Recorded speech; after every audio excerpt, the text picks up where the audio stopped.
केशव जी, आप जो कर रहे हैं ना, मुझे नहीं लगता आप सही कर रहे हैं। मुझे ऐसा लगता है आपको एक बार फिर से सोच लेना चाहिए। शिमोना सही कह रही है सर। भावनाओं में बहकर आप ये निर्णय ले रहे हैं। बिल्कुल सर, और हम तो आपके शुभचिंतक हैं। आपको सिर्फ इसके परिणाम से वाकिफ करा रहे हैं। आप जो कर रहे हैं ना, उससे आपकी जान को खतरा हो सकता है। बस प्रणय, मैंने अपना डिसीजन ले लिया है और मेरा डिसीजन किसी भी हालत में बदलने वाला नहीं है। मुझे किसी से डर नहीं। आने दो उसको, फिर देखते हैं। अमन, बोलो कि कोई अच्छी खबर लाए हो। अच्छी खबर ही लाया हूं। आप जो सोच रहे थे वही सही है। ये देखिए।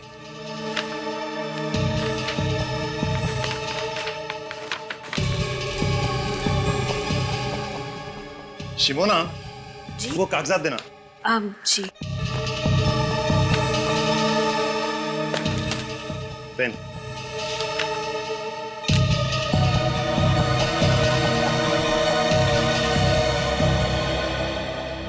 केशवनाथ जी, आपका काम हो गया।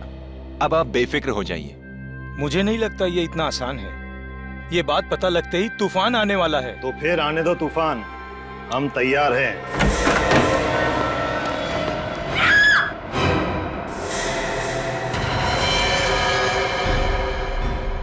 तुम्हें चेतावनी दी गई थी मिस्टर केशव, और चेतावनी सिर्फ एक बार दी जाती है। अगली बार तो सिर्फ गोली।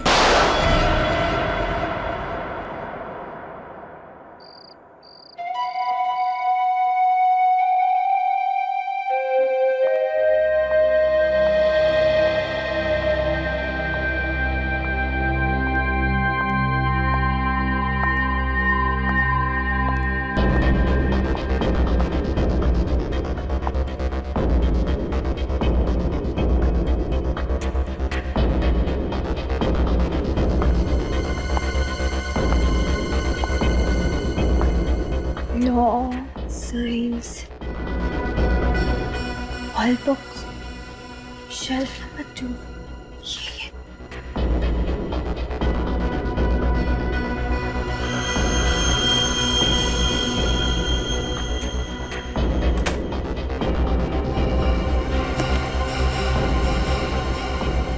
The World Atlas and Encyclopedia. यही बुक है।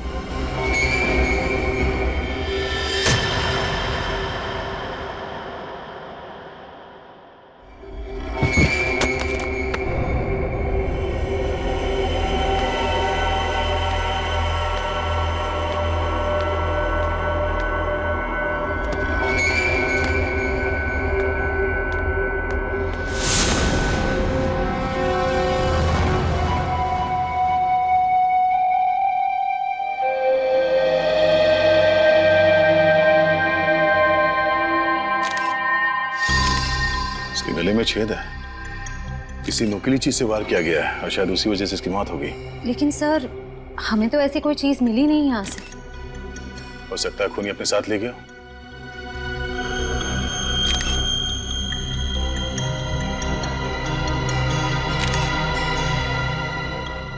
सर, कोई मोबाइल, कोई आईडी कार्ड नहीं है। सर, एक मिनट।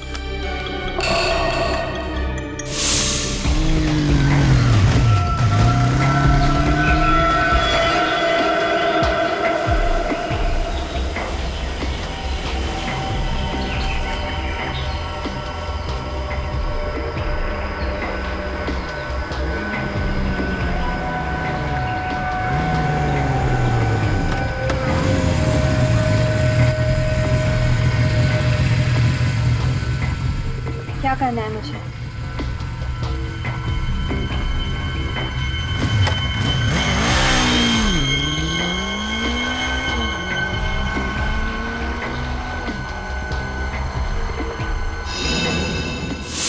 ये चिट्ठी इसकी जेब से मिली है। सेंट्रल लाइब्रेरी, तीसरा माला, शेल्फ नंबर 2। ये लड़की रात के 1:30 बजे वर्ल्ड एटलस बुक लेने के लिए आई थी यहाँ पे। क्यों? हाँ सर, और सर वो किताब यहाँ से गायब भी है। ओह, बड़ी अजीब बात है, रात के 1:30 बजे ये लड़की यहाँ वर्ल्ड एटलस बुक लेने आती है और उसी की मौत हो जाती है, और वो बुक भी यहाँ से गायब है। इसका मतलब है कोई और भी था जो बुक लेने के लिए आया था। उस किताब में ऐसा क्या हो सकता है? सर वो तो एक सिंपल मैप्स की बुक है। बुक भले ही सिंपल हो, लेकिन कोई ना कोई बात तो जरूर है सर। लगता है उस बुक के साथ छेड़छाड़ की गई होगी। सचिन, बाहर जाके पता करो किसी ने इन लोगों को अंदर बाहर आते जाते देखा है क्या। ये वर्ल्ड एटलस बुक आखिरी बार कौन लेके गया था? Sir 1 minute.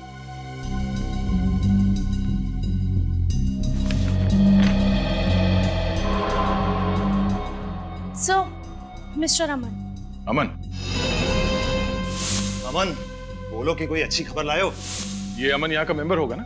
जी सर। जरा उसका एड्रेस देना।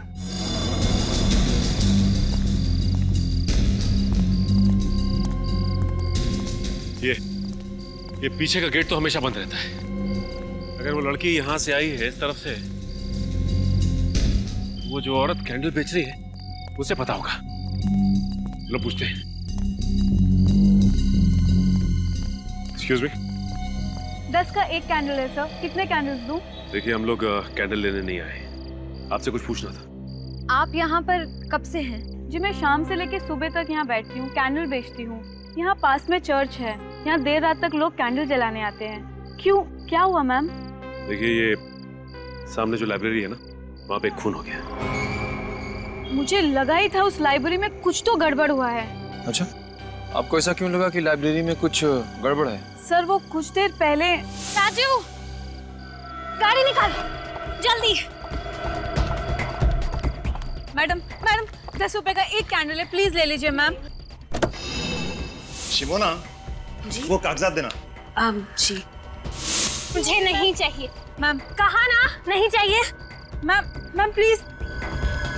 ड्राइवर सिटी मार्केट जल्दी। क्या 2 बजे रात को वो सिटी मार्केट जाना चाहती थी? आपने ठीक से सुना था? जी हाँ, मैंने बराबर सुना था। आपने उसका चेहरा तो देखा होगा ना? जी हाँ, मुझे याद है। मिस्टर अमन का यही घर है? जी हाँ। और ये?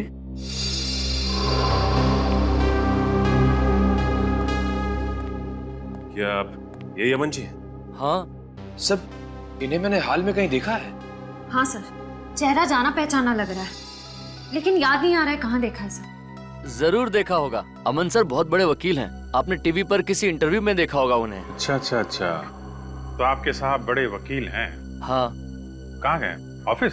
नहीं, आज सुबह वो अपना सामान लेकर के शहर से बाहर चले गए। इस अमन जी ने आखिरी बार लाइब्रेरी से वर्ल्ड एटलस की किताब ली और लाइब्रेरी में वापस कर दी। इसके बाद से गायब है। अमन जी का कमरा कहाँ है?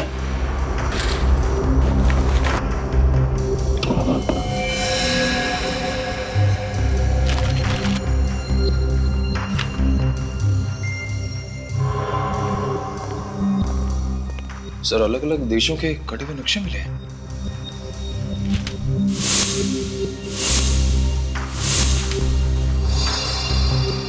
सर, ये सारे कटे हुए नक्शे तो सर वो तो एक सिंपल मैप्स की बुक है। वर्ल्ड एटलस बुक है। अमन जी ने इसे कैंची से इस तरह से काटा क्यों होगा? उस वर्ल्ड एटलस बुक को हथियार बनाने के लिए। उस बुक में से सारे पन्ने काटे, उसके अंदर कोई नुकीली चीज रखी जो किताब खुलते ही पिस्टन के जरिए तेजी से बाहर निकली और उस लड़की का खून हो गया। सर अमन का फोन बंद आ रहा है। वो तो होना ही था। सर, ये देखिए, फटे हुए music notes. Music notes? Sir, उसने म्यूजिक नोट फाड़ के फेंका क्यों होगा? लेकिन अमन सर को तो संगीत का शौक ही नहीं है। तो ये देखिए, ये वायर और ये स्प्रिंग।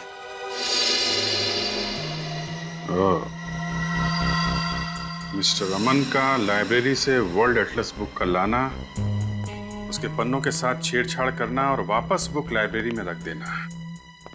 उसके बाद एक लड़की का लाइब्रेरी में से उसी बुक को लेना और उस बुक से उसका खून हो जाना और मिस्टर अमन का गायब हो जाना। ये कोई इत्तेफाक नहीं है, साजिश है, साजिश, सोची समझी साजिश। रात के 1:30 बजे एक अनजान औरत सेंट्रल लाइब्रेरी में घुसती है और वहां से एक ऐसी किताब उठाती है जिसके अंदर हथियार छुपा के रखा गया था और शायद कोई संदेशा भी। और उसी हथियार से उस अनजान औरत का खून हो जाता है। फिर कोई वो किताब चुरा लेता है, वो भी एक अनजान औरत। सर, मुझे ऐसा लगता है कि दोनों औरतों को वर्ल्ड एटलस की जरूरत होगी और बुक एक ही थी, इसलिए दोनों में झगड़ा हो गया। दूसरी वाली औरत ने पहली वाली को मार दिया और बुक ले ली। सर, रात के 1:30 बजे एटलस को लेकर दोनों औरतों के बीच में झगड़ा हुआ और एक ने दूसरे को मार दिया, केस खत्म, है ना? वाह सर, अजीब बात यह है कि लाइब्रेरी से किताब चुराने के बाद वो औरत अपने ड्राइवर से कहती है कि वो उसे सिटी मार्केट लेकर जाए। सर, इतनी रात में सिटी मार्केट में ना तो कोई दुकान खुली होगी ना ही कोई कॉफी शॉप। वही तो रजत, वही तो समझ में नहीं आ रहा है कि क्यों। सर, ऐसा भी तो हो सकता है कि वो औरत सिटी मार्केट के आसपास ही कहीं रहती हो। नहीं सूरज, अगर ऐसा होता तो वो अपने ड्राइवर से कहती कि हम घर ले चलो। सिटी मार्केट ही क्यों? सिटी मार्केट ही क्यों? उस औरत के बारे में क्या पता चला जिसका लाइब्रेरी में खून हुआ? सर, अभी तक तो कुछ पता नहीं चला है। सर, उसके लापता होने की भी किसी ने कंप्लेंट दर्ज नहीं करवाई है। हम लोग क्रिमिनल रिकॉर्ड चेक कर रहे हैं। सर, ये स्केच बन गया। सर, यही वो अनजान औरत है जो बुक लेकर भागी थी। सर, इस औरत को मैंने किसी न्यूज में देखा था सर। न्यूज में?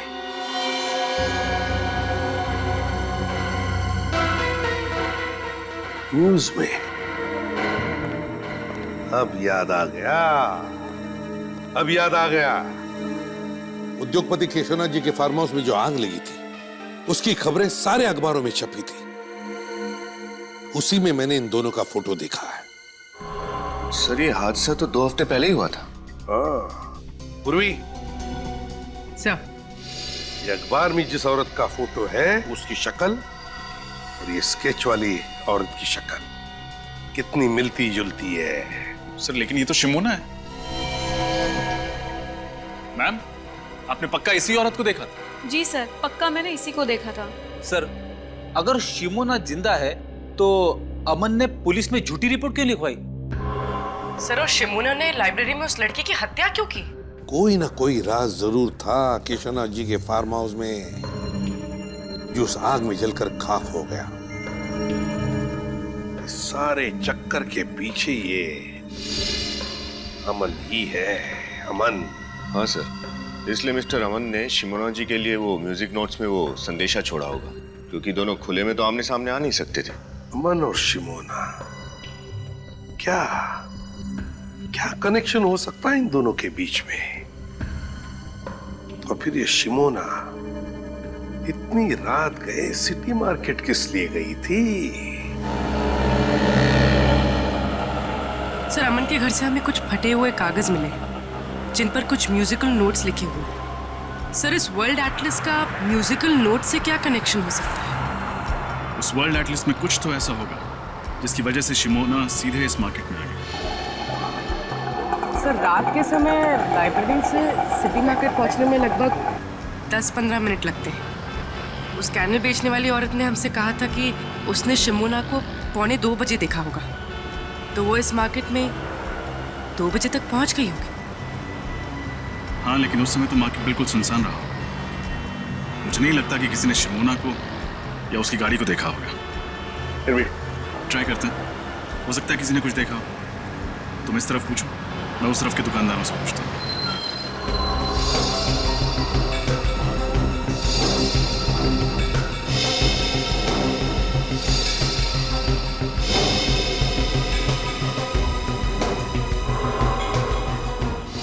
सर, आखिर आप क्या ढूंढ रहे हैं?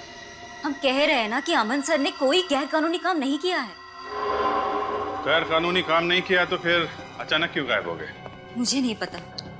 कोई भी वकील बिना किसी को बताए अपने सारे कोर्ट केसेस छोड़ के वेकेशन पे तो जाएगा नहीं, और अगर जाएगा तो कम से कम अपनी पर्सनल सेक्रेटरी यानी आपको तो बता के जाएगा। लेकिन उन्होंने मुझे कुछ नहीं बताया। और अगर नहीं बताता है तो इसका मतलब है कि वो कोई गलत काम कर रहा है और वो नहीं चाहता है कि उसके बारे में किसी को पता चले। नहीं, अमन सर कभी कोई गलत काम नहीं कर सकते, और वाकई में हमें नहीं पता है कि वो गए कहाँ हैं। इतना जरूर पता है कि वो हमें कांटेक्ट जरूर करेंगे, वो भी सही समय पर। अब आप ही बताइए साहब, इतनी छोटी सी चीज चुराने के लिए मेरी दुकान का ताला तक तोड़ डाला। मेरी तो समझ में नहीं आ रहा कि वो चोर था या फिर कोई पागल था। और कुछ तो चोरी नहीं हुआ दुकान से? नहीं साहब, और कुछ तो चोरी नहीं हुआ। चलो ठीक है, आइए मेरे साथ। उर्वी, एक्सक्यूज मी, हम लोग सीआईडी से। सर, क्या हुआ क्या यहाँ पे? सर, वो कल रात को मेरे म्यूजिक स्टोर में ताला तोड़कर एक चोर घुस आया था, और सर वो केवल एक म्यूजिक बॉक्स के अलावा और कुछ भी चुरा कर नहीं ले गया। एक ही म्यूजिक बॉक्स? उसके अलावा उसने कुछ भी नहीं चुराया? जी मैडम, वो चोर देर रात को आया होगा जब पूरा मार्केट बंद हो जाता है, चारों ओर सुनसान हो जाता है, तभी तो किसी ने कोई आवाज भी नहीं सुनी। हो सकता है शिमोना ने ही वो म्यूजिक बॉक्स चुराया। अच्छा, ये म्यूजिक बॉक्स आपके पास था कब से? सर, कल सुबह ही एक सेल्समैन देकर गया था। कल सुबह? जी मैम, उस सेल्समैन ने बतौर सैंपल वो म्यूजिक बॉक्स मेरे पास रखा था और कहा था कि एक म्यूजिक कंपनी ने एक नया आइटम लॉन्च किया है, वो म्यूजिक बॉक्स में कस्टमर को दिखाकर मैं और 20 के ऑर्डर भी ले लूंगा। और उसने कहा कि वो 2 दिन के बाद आएगा ऑर्डर लेने के लिए, तभी वो सैंपल वाला म्यूजिक बॉक्स लेकर जाएगा। सर, उसने वो सैंपल पीस बेचने के लिए मना किया था। अब आप ही बताइए मैं उसको क्या जवाब दूंगा। ये सेल्समैन पहले भी आया था आपकी दुकान पर? जी नहीं सर, वो सेल्समैन हमारे लिए नया था, पहले कभी नहीं देखा। यही था? हाँ सर, यही था वो आदमी। Thank you. मुझे लगता है अमन यहाँ सेल्समैन बनकर आया और उसने इस दुकानदार को वो म्यूजिक बॉक्स बतौर सैंपल दिया ताकि ये दुकानदार उसे बेच ना पाए और शिमोना आकर उसे चुरा ले। सर, जरूर उस किताब में कोई कोड या मैसेज होगा जिसमें लिखा होगा कि शिमोना को म्यूजिक बॉक्स इस मार्केट से चुराना है। लेकिन सेंट्रल लाइब्रेरी से सिटी मार्केट से म्यूजिक बॉक्स, ये कोड्स का चक्कर कुछ समझ में नहीं आया।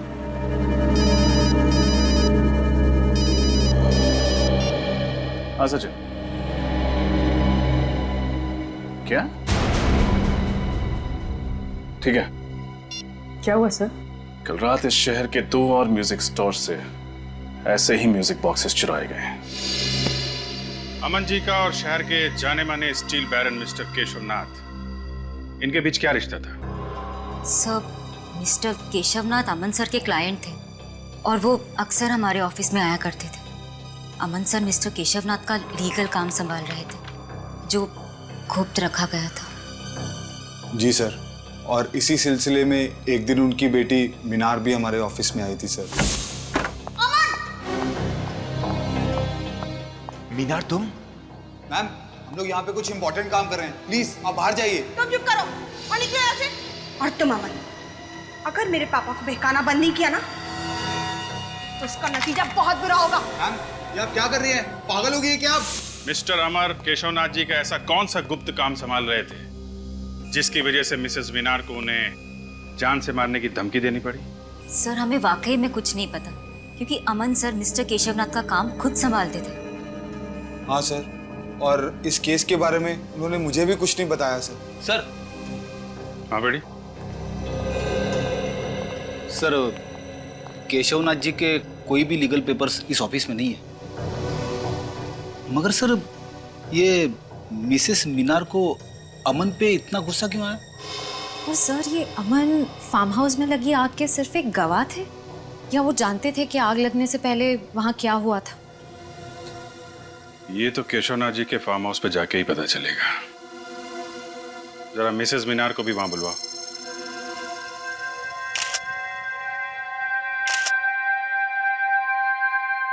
आप लोग इस पूछताछ से हमें कब बख्शेंगे?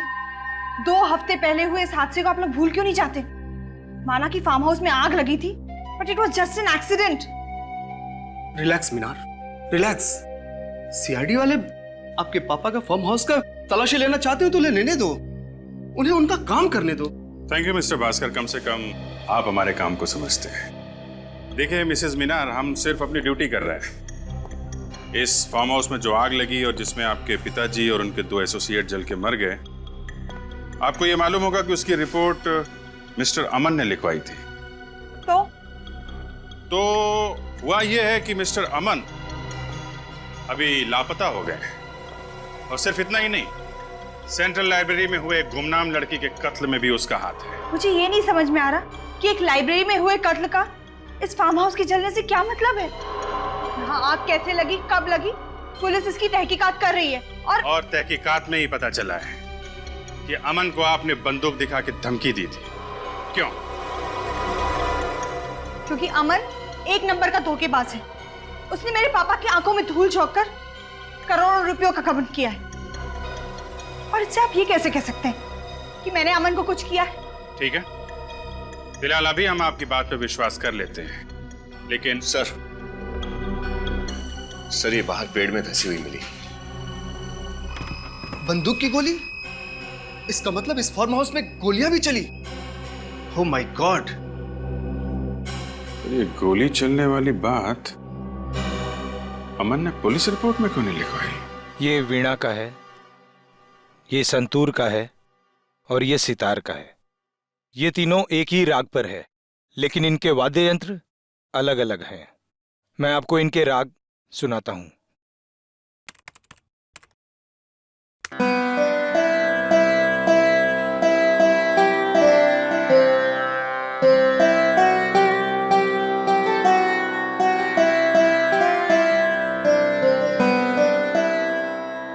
ये वीणा था, अब आप संतूर सुनिए।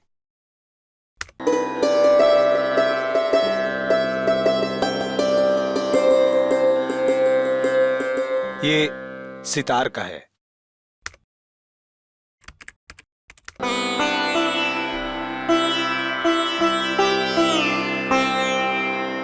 कहीं इन नोट्स में कुछ छुपा हुआ संदेश तो नहीं है, कोई हिडन मैसेज? नहीं नहीं, ये तो शुद्ध संगीत है। अब आपके वक्त और आपकी मदद के लिए शुक्रिया। नमस्कार। ये अमन तो एक वकील है ना, तो भला एक वकील शिमोना को शास्त्रीय संगीत के जरिए अपना मैसेज क्यों भेजेगा? सर, और शिमोना ने वही म्यूजिक बॉक्सेस चुराए हैं जिसपे ये एक ही राग 3 अलग अलग म्यूजिकल इंस्ट्रूमेंट्स पे बजाए गए हैं। सर, हो सकता है कि इन 3 अलग अलग इंस्ट्रूमेंट से बजाया गया राग किसी व्यक्ति या किसी जगह के बारे में इशारा कर रहा हो।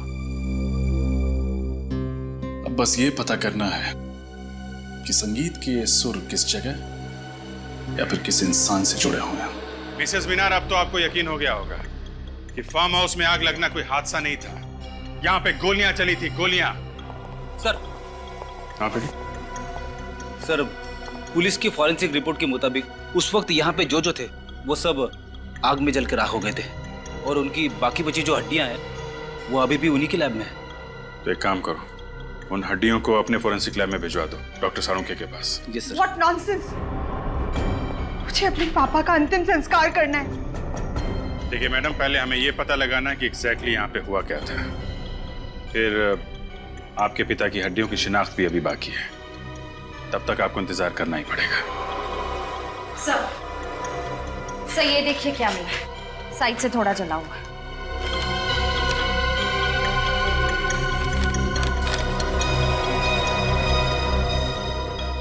DNA print.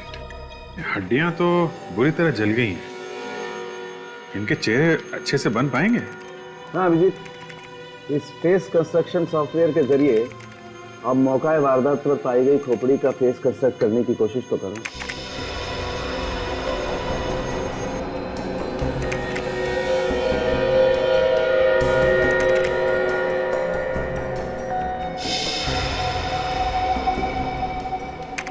ये देखिए, इसमें कोई भी केशवनाथ जी या शिमोना जैसा नहीं दिखता, लेकिन ये तो प्रणय है। यानी कि प्रणय वाकई में उस रात जल के मर गया था? नहीं प्रणय, प्रणय की मौत गोली लगने की वजह से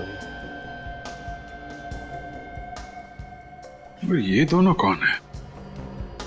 मेरे जरा इन लोगों को बुला के लो। आइए।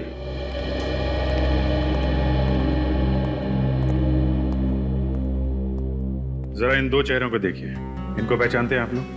कभी ये देखा है? इनमें से हम किसी को नहीं जानते। हमें क्या पता कौन है ये लोग? सर आपका शक सही निकला। घटनास्थल से लाई गई सारी हड्डियों का डीएनए टेस्ट मिल गया। किसी का भी डीएनए मिसेस मीनार के डीएनए से नहीं मिलता।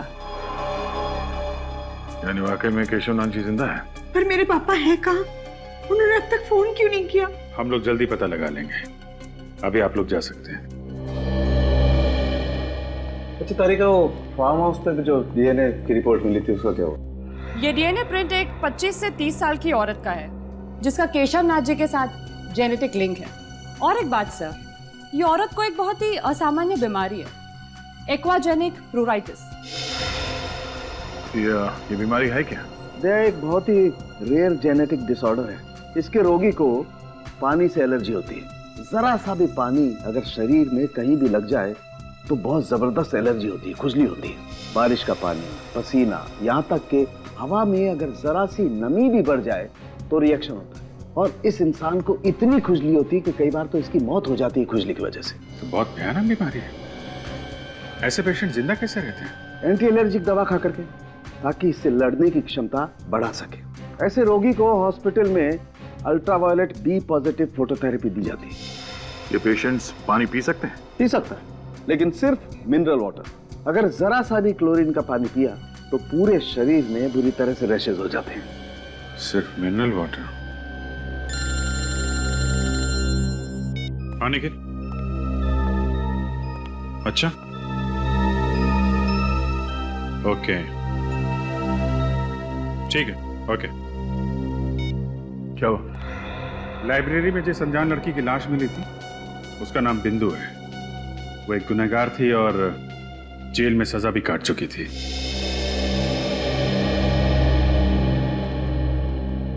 सीआईडी मुंबई टीम से आपसे सुबह फोन पे बात हुई थी। यस सर, बैठिए ना। जी नहीं, इट्स ओके। आपको बिंदु के बारे में जानकारी चाहिए ना? जी हाँ, क्या बता सकते हैं आप बिंदु के बारे में? ये तो आपको किमी ही बता सकती है। किमी? कौन किमी? किमी और बिंदु दोनों एक ही सेल में थी और दोनों एक ही दिन रिहा हो गए।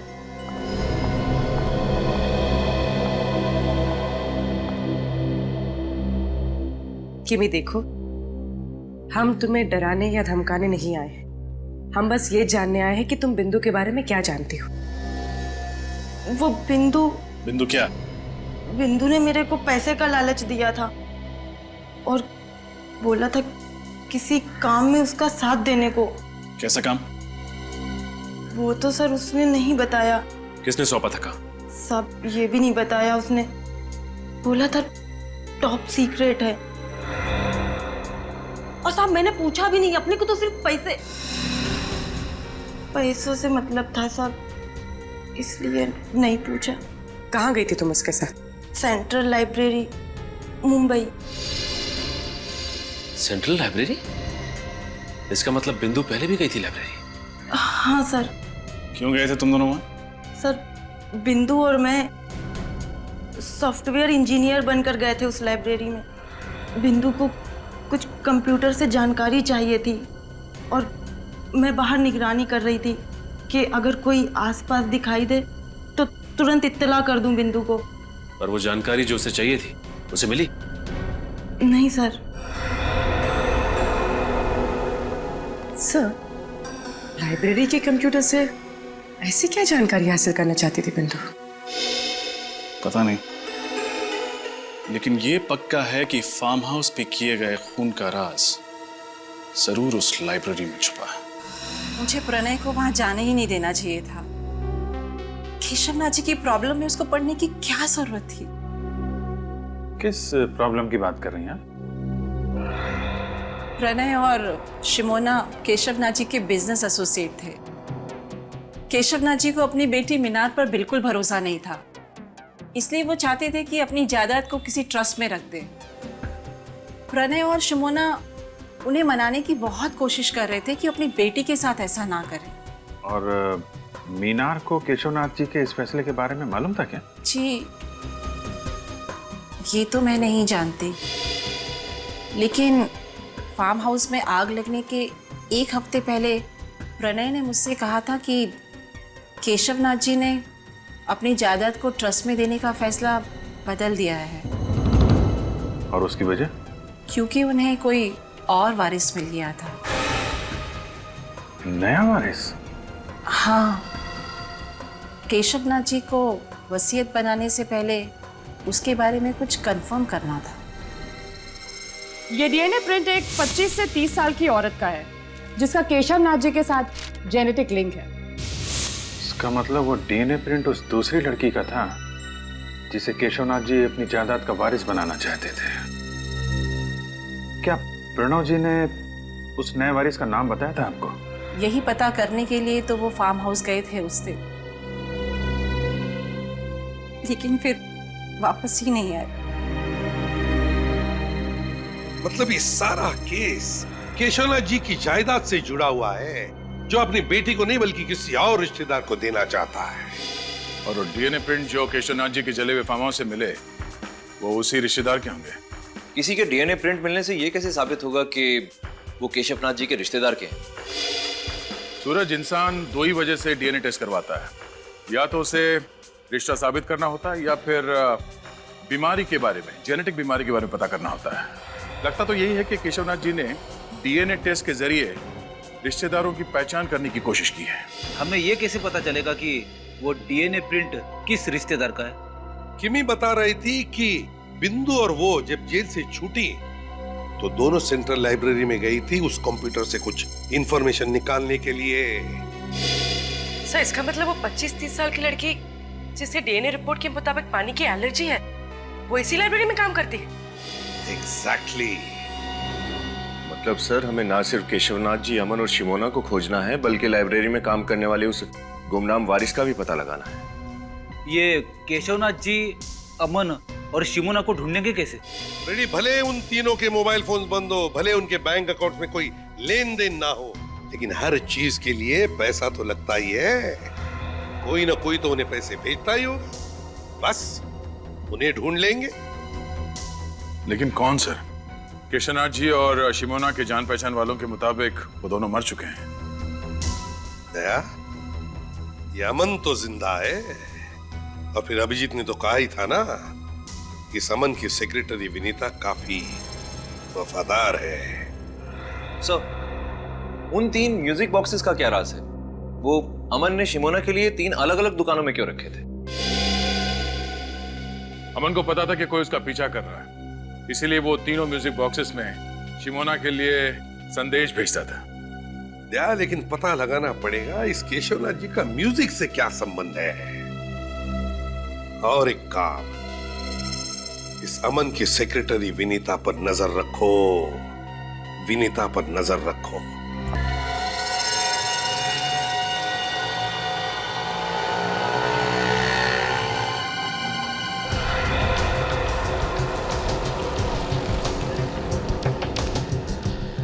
दोस्त इस समय तक बाहर आ जाती है, आज कहाँ रहेगी?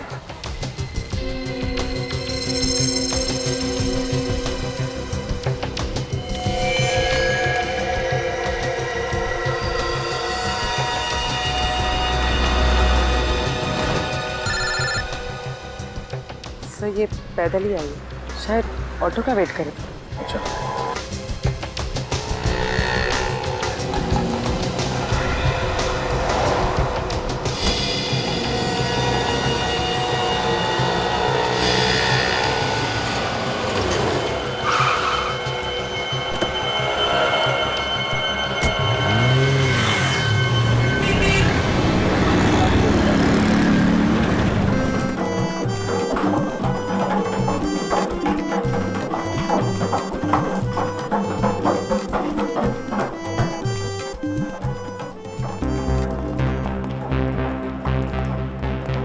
लेकिन जरा देखो अलंकार जी कहाँ हैं?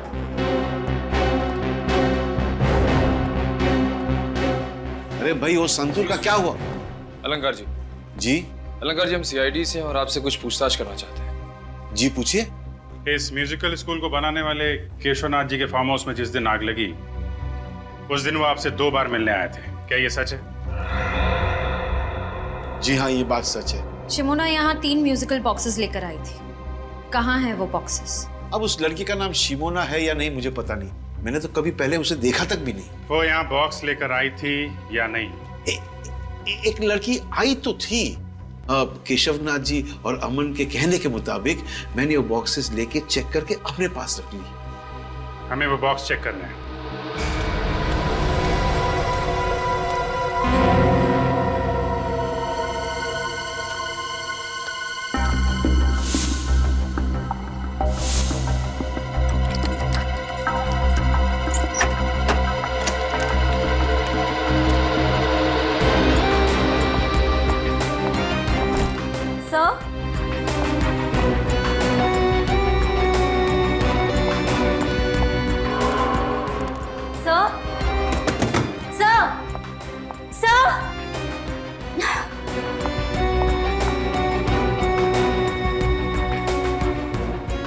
चले गए सब के सब? गए होंगे किसी काम से।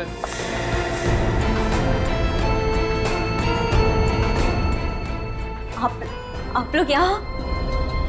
जी हाँ, हम लोग यहाँ क्योंकि हमारा तो काम ही है गुनहगारों को पकड़ना। लेकिन मैं गुनहगार नहीं हूँ, मैं सच में गुनहगार नहीं हूँ। कुछ नहीं किया मैंने। गोली मत चलाना प्लीज, बंदूक नीचे रखो, बहुत डर लगता है मुझे बंदूक। और झूठ बोलने से डर नहीं लगता? मुझे माफ कर दो सर, मैंने झूठ कहा था कि मैं अमन सर के बारे में कुछ नहीं जानती। मैं तो सिर्फ उनके ऑर्डर्स को फॉलो कर रही थी। अमन सर, मिस्टर केशवनाथ और शिमोना मैडम यही छुपे हुए थे। इसका मतलब ये तीनों इस षड्यंत्र में मिले हुए थे। तुम्हारे पास अमन और शिमोना का नंबर होगा? हाँ सर। फोन लगाओ, पूछो कहाँ है।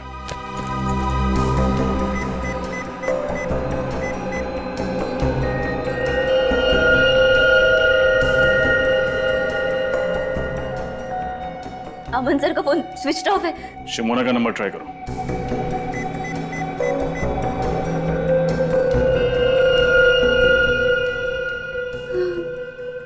उनका फोन भी बंद है।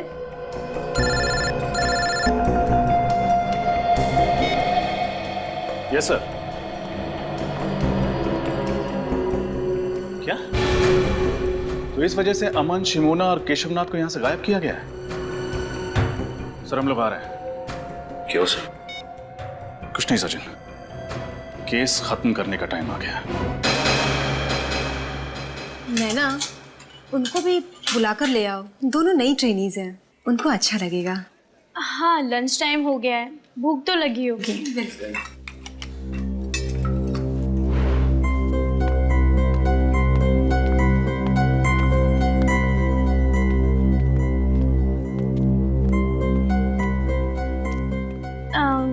Excuse me. हाय, मेरा नाम नैना है। चलो साथ में लंच करते हैं। दीप्ति,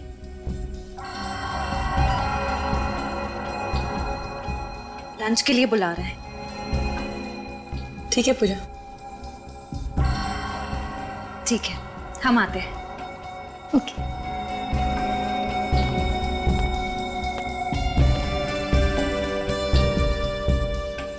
ये लाइब्रेरी बहुत बड़ी है, एक्स्ट्रा स्टाफ की ज़रूरत नहीं थी, फिर भी ट्रस्ट वालों ने तुम दोनों को यहाँ पर जॉब दी, अच्छी बात है। लेकिन हम लोग तो यहाँ बस कुछ ही दिनों के लिए हैं ट्रेनिंग पर। वैसे लाइब्रेरी में इतने ही स्टाफ मेंबर्स हैं या और कोई भी है? नहीं तो हम ही सब हैं, काम मैनेज हो जाता है। अब थैंक्स, मैं बाहर का पानी नहीं पीती, मैं अपना पानी खुद कैरी करके चलती हूँ। क्यों? आपका पानी हमारे पानी से अलग है क्या? हाँ, ये पानी घर से लेके आती है, इसे बाहर के पानी से एलर्जी है। पानी से एलर्जी? कहीं आप मजाक तो नहीं कर रही? वो मजाक नहीं कर रहे, सच्ची बोल रही है। एक्चुअली क्या है, मैं अगर क्लोरीन का बाहर का पानी पीऊं तो उससे मेरी मौत भी हो सकती है।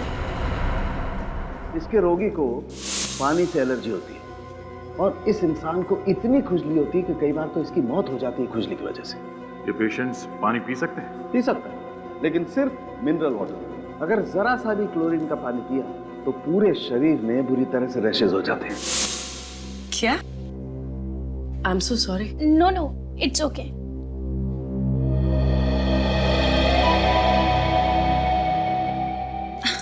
अरे मैं तो भूल ही गई। एवरीबडी एक्सक्यूज मी, मैं अभी आई।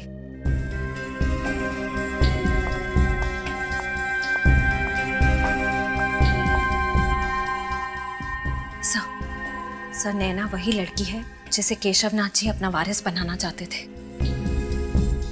क्या वसीयत उसके हाथ लग गई? नो, फिर तो वो नैना पर हमला करने की जरूर कोशिश करेगा। डोंट वरी सर, हम नैना पर नजर रखेंगे। Yes sir. नैना बैठो। तुमने अभी तक वो लिस्ट नहीं बनाई। रजिस्टर में नए बुक्स के स्टॉक की एंट्री करनी थी, वो कब करोगी? सर वो मुझे कुछ नहीं सुनना है। आप सब घर जा सकते हो, लेकिन नैना तुम अपना काम खत्म करके ही घर जाओगे। Okay sir.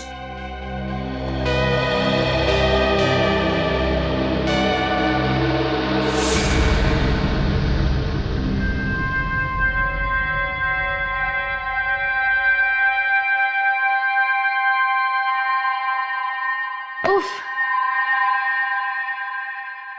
11:30 बज गए। ये भी कोई तरीका है काम करवाने का? ये मैनेजर नहीं, हिटलर है, हिटलर। कल ना मैं इसकी लाइब्रेरी की ट्रस्टी से जरूर शिकायत करने वाली हूँ। और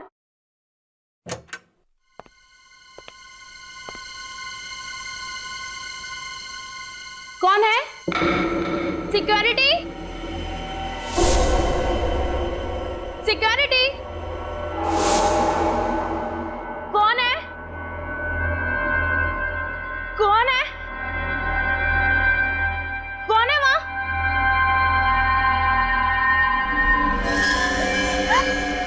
कौन हो तुम?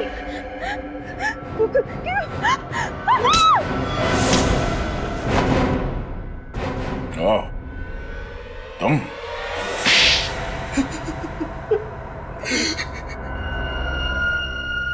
मैंने रात दिन इसलिए मेहनत नहीं की थी कि मेरे ससुर जी अपनी सारी जायदाद अपने किसी दूर के रिश्तेदार को खैरात में दे दे। मुझे शर्म आती है तुम्हें अपना दामाद कहते हुए। और आप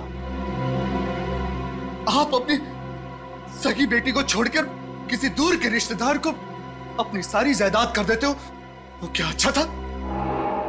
शुरू से बता हुआ क्या?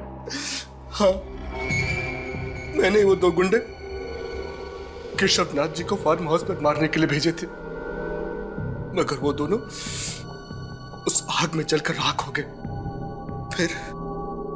फिर मुझे पता चला अमन मुझसे कुछ छुपा रहा है, इसलिए मैंने उस पर नजर रखना शुरू कर दिया। फिर मुझे पता चला कि केशवनाथ जी और शिमोना उस आग में नहीं जले थे, दोनों बच गए थे। और सब उस व्हील को मुझसे छुपा रहे थे। और अमन को पता चल गया था तुम्हारे इरादों के बारे में, इसलिए उसने खुफिया तरीके से शिमोना को वो वसीयत कहाँ है ये बता दिया। हाँ। और इसी चक्कर में वो बिंदु मारी गई, जिसे तुमने यहाँ सिर्फ इसलिए भेजा था कि वो ये पता लगाए कि वो रिश्तेदार है कौन जो यहाँ काम करती है ना? हाँ। केशवनाथ जी के फार्म हाउस में आग किसने लगाई? वो आग मैंने लगाई थी सर, ताकि लोगों को लगे कि केशवनाथ जी और शिमोना और प्रणय उस आग में तीनों जलकर मर गए। अब तुम सारी जिंदगी जेल के सलाखों के पीछे अपने गुनाहों की गिनती करते रहना।